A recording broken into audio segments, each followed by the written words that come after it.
Okay. So like the audio is messing up. I just wanted to check if it's working now. Okay, Con.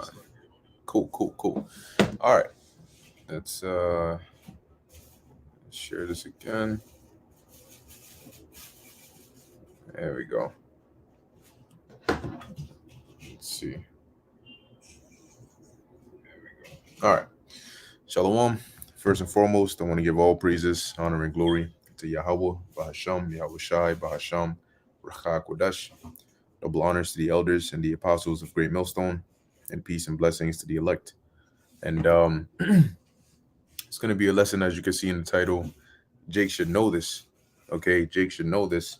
And it was inspired by a conversation that I was having with my brother.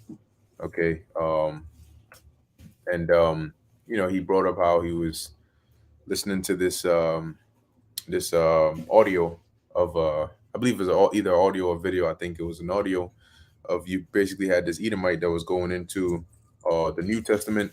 He was really going into the history of Israel, going all the way, during the time of the kings, King Saul, King David, King Solomon, and then the split of the kingdom, the coming in of the Assyrians, and who they came after, all of these different things. All right, he was pretty much going into it, and as we were talking, the we were basically saying how these are all things that here it is. You got an Edomite, because in most cases you have a lot of these scholars that are Edomites that do that diligent search. Like they go in, they study, they they look up these things and they take the time.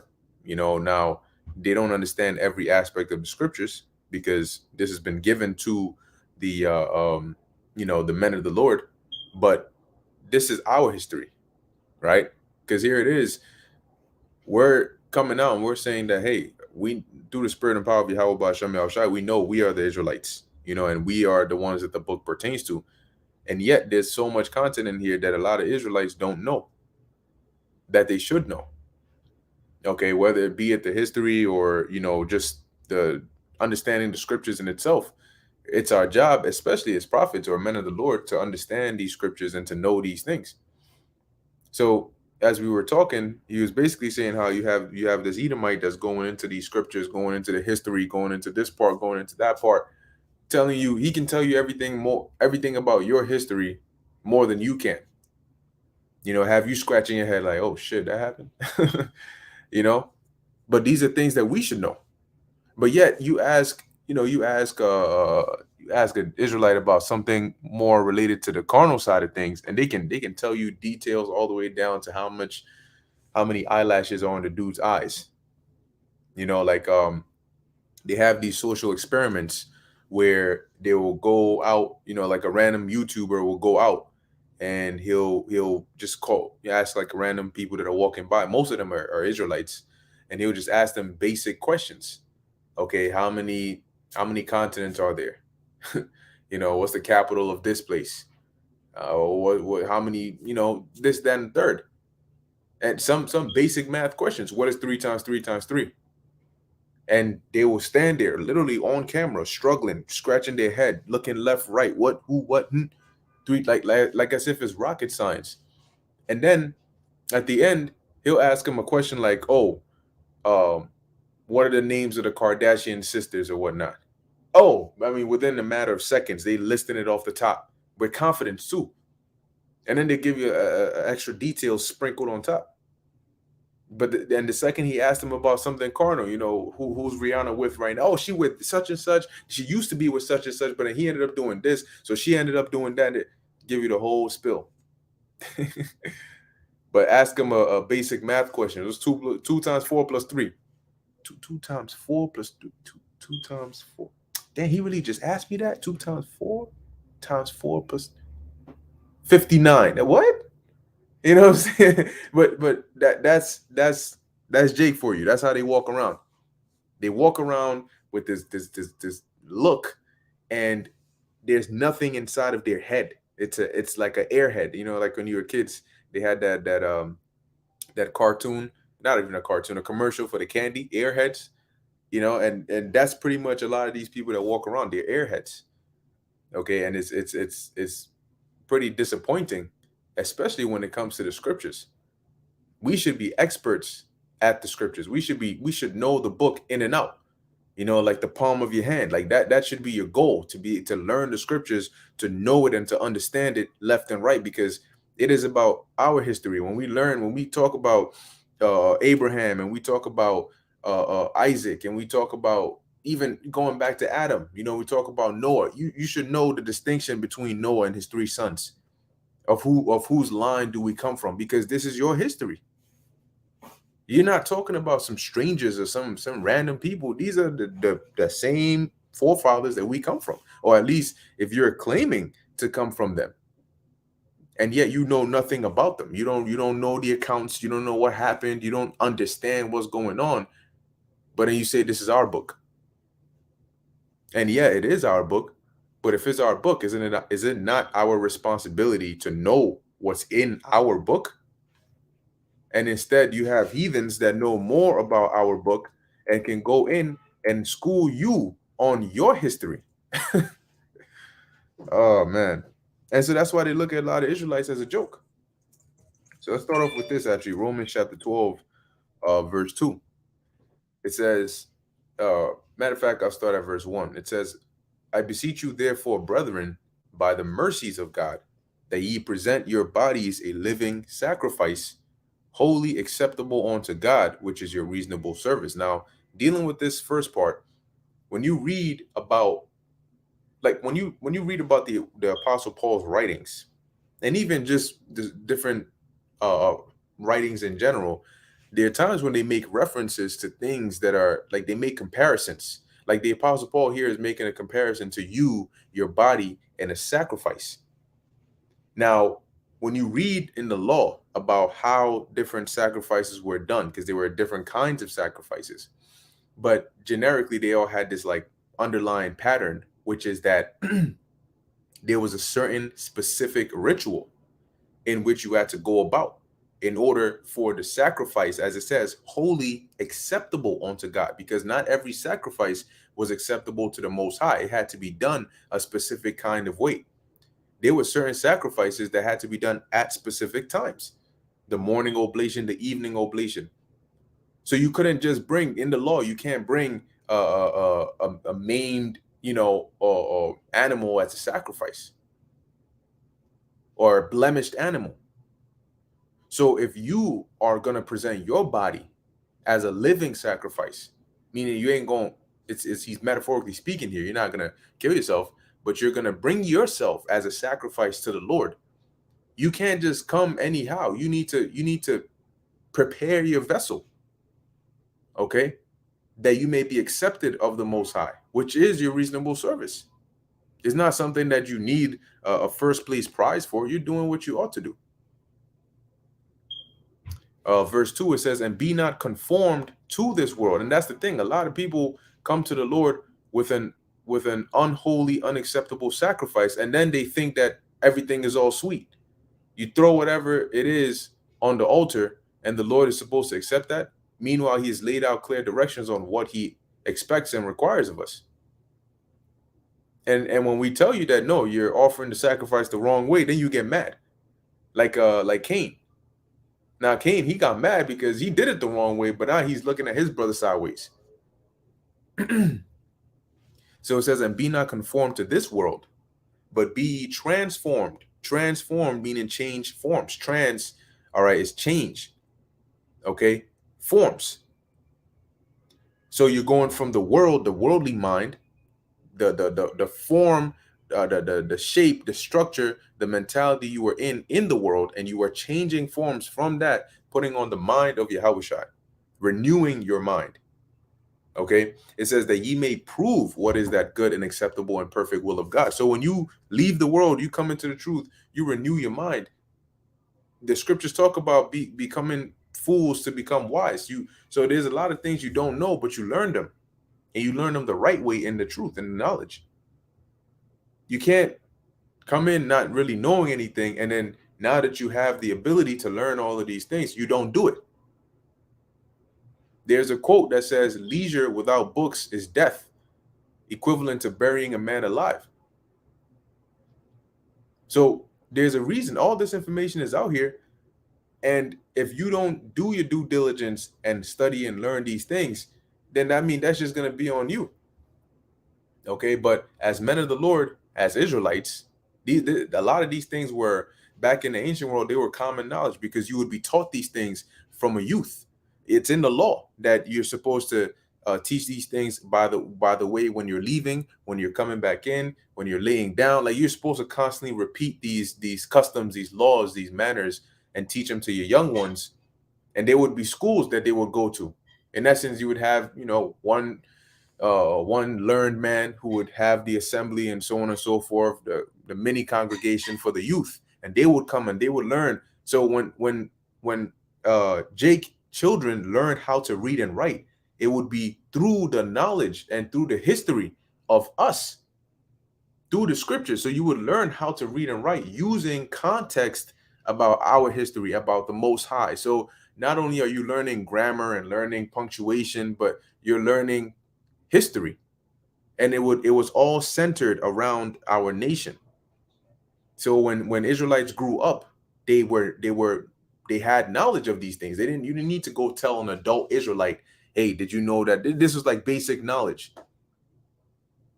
But in today's day and age, that's all lost because we discontinued from our heritage. Jeremiah 6:16, it says, thus saith the Lord, stand ye in the ways and see and ask for the old paths. But we've been given the old paths by way of the scriptures. That's how we know the things of the past that pertain to us. It says, where is the good way, and walk therein. So find out where the good way is, find the right path, and then not just find it, but walk therein. Live after it. Apply it to your life. What good is wisdom if you don't apply it? You can give it to others, you can advise others, but you'll be as one that benefits others, and then to yourself, you're of no benefit. It says, and ye shall find rest for your souls. But they said, we will not walk therein. So that's why Jake walk around the way they do now. There's so much that they don't understand, and they don't take the time to. I'm pretty sure there's a lot of Israelites out there that don't even pray.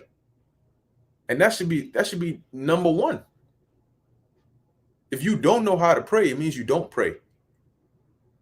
Because I mean, and it's crazy to even hear, but trust and believe. I'm sure there's Israelites out there that don't pray.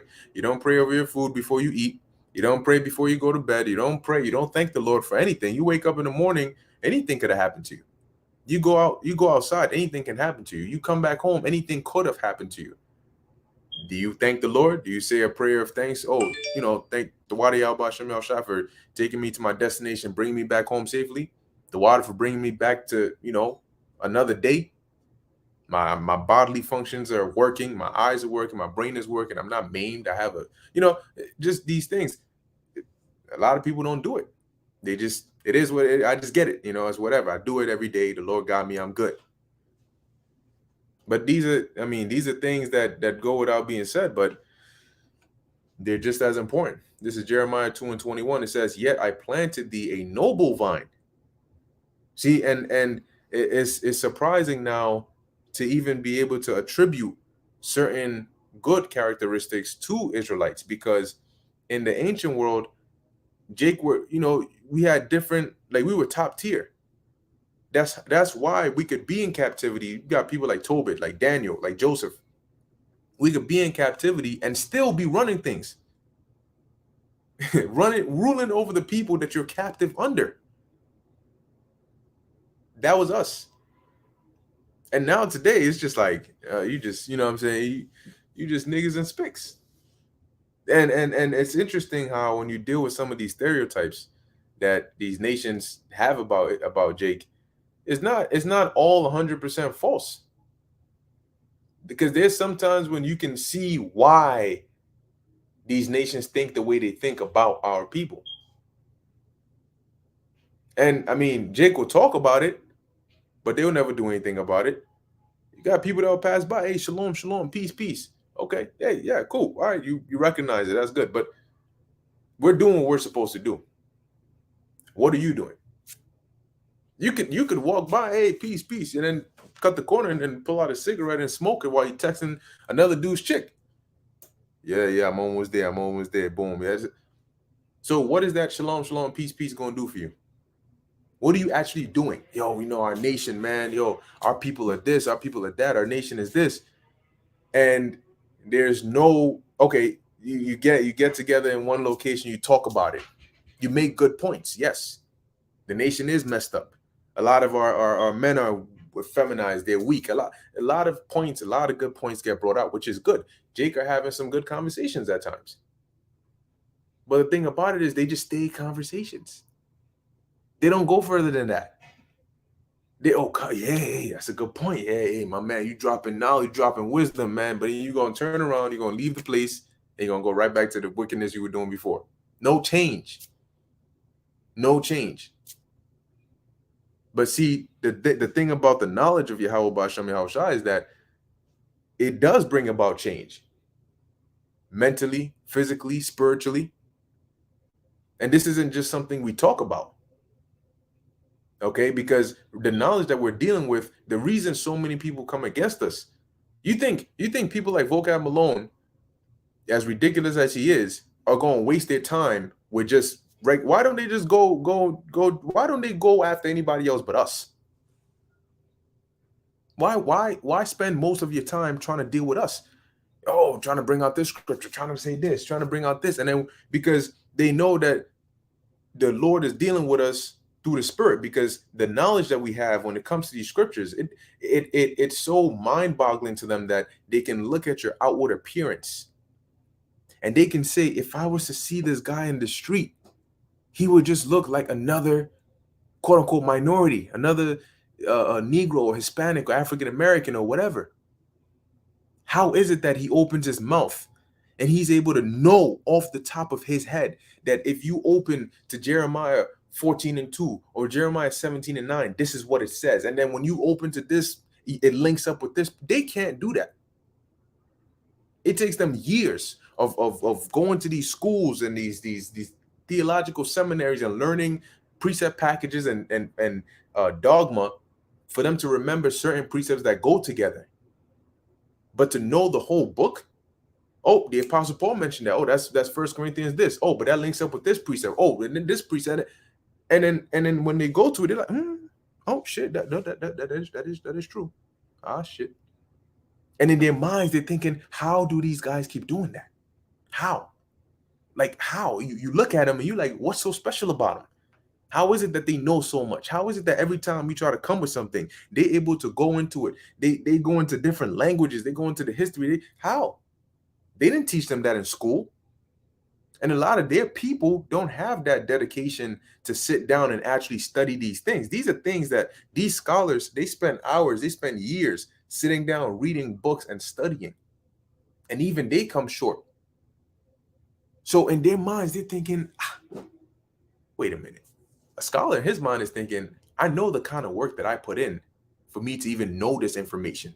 The hours that I spend reading and studying and looking into different words and all of these things. And I kind of expect that of me, right? This is my profession. I do this. But to look at somebody that not too long ago was in chains and shackles, couldn't read or write, that their people are collectively known as being drug dealers and gangs and deadbeats and being in prison.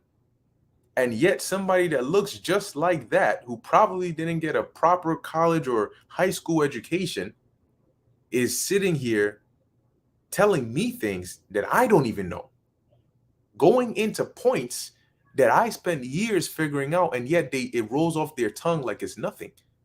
And they're able to go into these verses and they're able to go into certain words and bring out points that I couldn't even refute if I wanted to. And I find myself agreeing with these guys, right? And they're scratching their heads thinking, how is this possible? And then every so often it crosses their minds, my goodness, could these actually be the prophets? Because there's no carnal, logical way for them to be able to do this. So how? There has to be something unnatural, something uncanny driving this movement, this thing. And they know that. And you know who knows it best? Those elites. Because they're not guessing, they're not speculating. They have confirmation. So they know what's going on. The elect know, the elites know, but everybody else in the middle, they just there. All right, this is Jeremiah 2:21. It says, "Yet I planted thee a noble vine, wholly a right seed. How then art thou turned into the degenerate plant of a strange vine unto me?" And that's what you see. This is not how the Lord set us up, our beginning, our history. And that's why it's so hard for people to believe that we are the people in the book, because they're like, wait, no, that does not fit you. Yeah, that cannot be you guys. But it is. And that shows the power of Yahweh Basham Yahushai, that he could take us from being such a great people and put us in a condition like this. Look at the communities that Jake live in, the ghettos, the trash. You literally live in trash. You step outside and you see garbage, you see dog feces, you see, wrappers flowing around, and literally, man, you live in trash. Went from palaces, from a temple of gold, huge doors. I mean, just a glorious that even heathens would come to, and damn, man, shit, this is like, these are the people. And now you walk into a Jake neighborhood and you're like, what the hell is this? It's like a cottage, like an animal farm. Right? This is Deuteronomy 4:1, right? Going back to the point that I was making. I was gonna get Baruch 4, but I think I'll actually just stop it here at Deuteronomy 4. I'm pretty much making the point, right? When I say Jake should know, making the point that at the end of the day, the history and the things contained in this Bible, in this book, are for us to know. Like, this is something that really should be common knowledge to us. And I mean, given that we weren't taught these things as children and so on and so forth, but when you learn it and when you study it, don't read it as if it's somebody else's history, like you're reading about some people, some people that lived a long time ago. And these are us. Okay, this is our history, so we should know it. We should be curious about it. But yeah, this is Deuteronomy chapter 4, and just going straight to the point. Yeah, this is Deuteronomy 4:5. It says, "Behold, I have taught you," and this is Moses speaking to the children of Israel. Okay, and when you read a good portion of the book of Deuteronomy, it's pretty much Moses admonishing / reiterating these the statutes, the putting Israel in remembrance of the Lord and things he's done for us prior to them crossing over from the east side Jordan to the west side, right? Because when you read it, they pretty much conquered the east side of Jordan, and took the possession there. But Moses was not, because I think at this point Aaron was dead, Miriam was dead, and the Lord told Moses that he wouldn't make it into the promised land, because when the Lord commanded him to point I believe it was to point, either to speak onto the rock, and water would come forth, but out of anger, I believe, if my memory serves me right, he smote the rock or so, but in any case, it disobeyed the Lord, and the glory that the Lord wanted, the way he wanted it to happen, it didn't happen that way. Okay, and so because of that, Moses couldn't make it to the promised land. So at this point, he's telling them all these things, prior to them crossing over. Right now, it says, "Behold, I have taught you statutes and judgments," which really Moses went through a lot. When you read the whole thing, man, it says, "I have taught you statutes and judgments, even as the Lord Yahweh my God commanded me, that ye should do so in the land whither ye go to possess it." And keep in mind that we're not dealing. This wasn't like he's dealing with a camp, like Moses is dealing with one camp, or dealing with I don't know, like you think about it, right? If, say, you're a camp leader or camp head, and I mean just one camp, like your specific camp, your group of men that you're with, and you may think, damn, even that is like a decent, a load of work to manage, to, think about, okay, what our brother's on point. If you're not on point, like, this brother got to get penalized if he doesn't do this. This brother, you got to do that work. You got to, now, like the scriptures say, you got to know the state of your flock and watch over their souls. And then if something is not going right now, you got to hear about it. You got to do this. So all that. But think about it on the level of just you and that camp, and you having to be the overseer there, right? Or the head of that camp. And then maybe you may have like a regional head of like a head over a certain region, East Coast, West Coast, however, right? Which is going to be even more, because you now have more people. Now, of course, the structure of it will be done in a way where you won't be burdened with every single thing, but now you have to manage more people. Now think about if you were in a position like maybe the apostles, okay, where you are the head over not just like one specific group of a camp, but like a whole camp organization, like brothers everywhere. Even that. Now the apostles might not show it, but that's still a lot of work. It's still stressful to hear some of the BS that they hear. Not everything is committed to video, where you'll hear about this happened here or this happened here. I'm pretty sure there's a lot of internal situations that happen that we never hear about on video. Okay, but they still have to deal with it. And they got lives. They got things that they got to take care of. But now they got to come and address this and come and address that. Things that they probably shouldn't even have to hear about, they have to hear about it. And then have to do something about it, right? So many different brothers everywhere. And that may be a lot of work. But now I'm giving this example to emphasize, when you deal with Moses, this is why Jethro told him, yo, the way that you are dealing with them is not wise. You're going to wear yourself out, because Moses wasn't dealing with one camp or one region or a whole organization. Moses was dealing with a nation. Okay, a nation, a whole entire nation of Israel. Not for 1 year, not for 6 months, not for 10 years. Okay, but for 40 plus years, dealing with a whole nation. It's hard to keep 5 people on the same page. And here it is, you got to teach a whole nation these statutes, commandments, and they're hard-headed, they're stiff-necked. So imagine how much stress that is. As it says, verse 5, behold, I taught you statutes and judgments, even as the Lord Yahweh my God commanded me. He didn't have a choice in the matter. When you read about it, there's so many times that it says that they chided or chode or whatever the past tense of that is, right? Sometimes they wanted to stone him and Aaron. They'll grieve him, and he got to go cry unto the Lord, and the Lord tells him, no, you go back and deal with him. It says that ye should do so in the land whither ye go to possess it. Keep therefore and do them, right? These statutes, commandments. For this is your wisdom and your understanding in the sight of the nations. These are the things that we should know. These are the things we should take pride in knowing these things, in knowing our God. Why should another nation know about your God more than you? The God that you claim to serve and worship.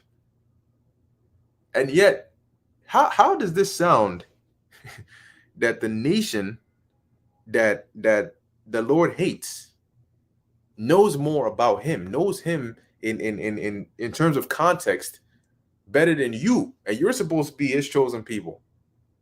That's like if I don't know, man. That's like if your girl knew another man better than you, or your child knows another man better than he knows his own father. Huh? What? And that's okay? That's not okay, man. It says, which shall hear all these statutes and say, surely this great nation is a wise and understanding people. And they don't say that today. They say quite the opposite. For what nation is there so great, who hath the Most High so nigh unto them, as the Lord Yahweh our God is in all things that we call upon him for? And right now, that's not the case. It is for the elect, but on a national scale, this is not the case. Okay, which is a very unfortunate and sad thing.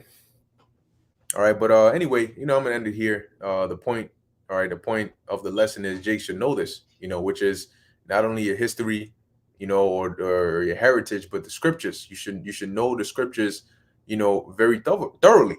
you know, and constantly be in it because it's our book, you know. But here it is, you got Esau making you look bad, you know, and the resources are out there, the videos are out there, the lessons are out there, all of these things are out there. Okay, so take pride and joy and passion and zeal in learning about you, or learning about your forefathers, learning about the Lord, learning about us. Anyway, Lord willing, this was edifying to the elect. You know, if the water for the precepts, it's like I wasn't really able to get to them, but Lord willing, it was still edifying to the elect. In closing, I want to give all praises, honor, and glory to Yahweh, Bahasham, Yahweh Shai, Bahasham, Ruchak, Wadash. And until next time, Shalom.